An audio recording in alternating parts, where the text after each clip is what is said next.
$1.50 flights. Now that, my friends, is a bargain. What's happening, guys? Furious Pete here. This is Furious Talks. And yes, indeed, there is an airline, Ryanair. I'm sure a lot of you guys actually have heard of Ryanair, that is actually offering flights for $1.50, £1 to be honest, to be more specific, I should say. And yeah, there's only one catch. You gotta stand for the entire flight. No seatbelt. You just stand for the entire flight. Which may seem kind of crazy for some people, and for others, like a crazy, amazing bargain. I've flown Ryanair before, and I think that this is...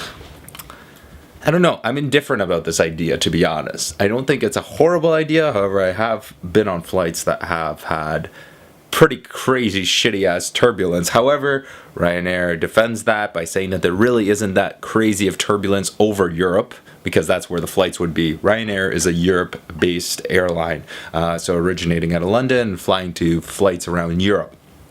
Now, the second question would be, if you have a long flight, standing for that long period of time is, well, let's be honest, kind of annoying and tiring. You know, I wonder if you're able to actually sit on the ground. Like, is that against all policies, or is there not going to be any room to stand around? I wonder. And the second thing is, like, that whole seatbelt aspect. You know, that a lot of people say, safety first, seatbelts save lives, whatever. The guy came out with the defending argument, the CEO of the company of Ryanair came out with the defending argument that if there's a plane crash, God forbid, a seatbelt isn't going to save your life. Which is true. If you go plummeting down, whatever, a seatbelt is not going to save your life. No, it's not. If the plane is burning, you're all screwed, right? In fact, a seatbelt might actually cause you more problems if you crash down and then you can't undo your seatbelt for whatever reason to get out, or whatever it may be, right? Now, I've flown Ryanair before, and I've gotten tickets on Ryanair, seated tickets, Venice in Italy, to, where was it? In Stratford, in England. What is that? North, like 2 hours north of London.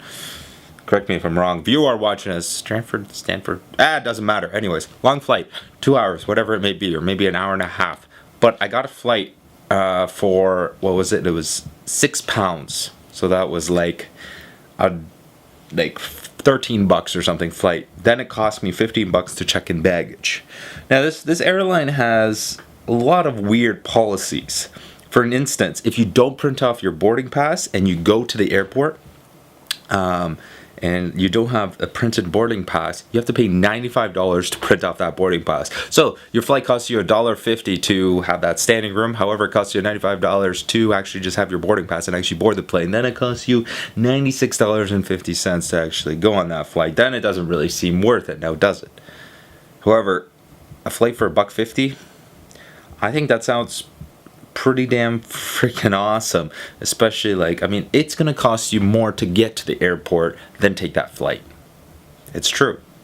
I mean, it's gonna cost you more to go on the subway than take that flight. It's gonna cost you more to do anything than take that flight. My opinion is it's a retarded bargain, and there's gotta be little catches to this, but I personally just don't think that this will actually get approved by airline safety, because, you know, we do, every time we go onto an airplane, we do all those safety checks that this is how you buckle your seatbelt in case of emergency, there's going to be something under your seat, this and this and this. And so I don't think, because of that, I just don't think it's going to work. But if it does, to be honest, I would go on a $1.50 flight. In fact, there's an airline here in Canada that is going to be offering flights from Montreal or Toronto to Vancouver for $59. Now, usually they're like $500, but the airline is supposed to have it's called Can Fly. It's supposed to have no stewards, no seats, no nothing, and you just do your own thing. So I also don't think that's really going to take off for some reason, just because of the safety thing. But giving people that option of paying a lot less to get to where they want to go, and having less comfort, I think that's pretty cool, and I think that's, the whole option is cool, but I think that it's not going to pass safety, and it's also just, I don't know, I think it's going to get a bad rap after a while. I think it might work for a little bit. Some people are going to get excited, and then other people are going to be like, what the fuck was that? That was stupid. I almost died, or that was really uncomfortable, or it just wasn't worth it, or I should have paid the extra $20 for that flight or something, because Ryanair in general is really, really cheap, because they just, have the policy, no seat assigns, whatever, you just go onto the plane and you take off, right? And, I mean, sometimes when you pay $20 extra for a flight, it's worth it. $20 isn't that much in the long run. So I mean, the difference between $1.50 and $21.50 isn't that much for a flight like that. Especially, well, I don't know. Do you want to be a grumpy ass getting to your destination, or do you want to be, semi comfortable getting there? I don't know. It's kind of cool. Let me know your ideas on this $1.50 flight. It's definitely an interesting story indeed that is developing. Let me know in the comment box below, and if you enjoyed this video, click that like button, fave button, and yeah. Oh, by the way, half my shirts finally came in, so if you want to order them, the Superman and the Stay Sexy ones finally came in. The other ones are coming in mid next week, so yeah, I'm looking forward to that. I packed like over 100 packages today, so pretty cool. Took a very long time, but I did it, and hopefully you guys enjoy the shirts when you get them. Anyways, as always, stay sexy, stay hungry, and of course, get laid.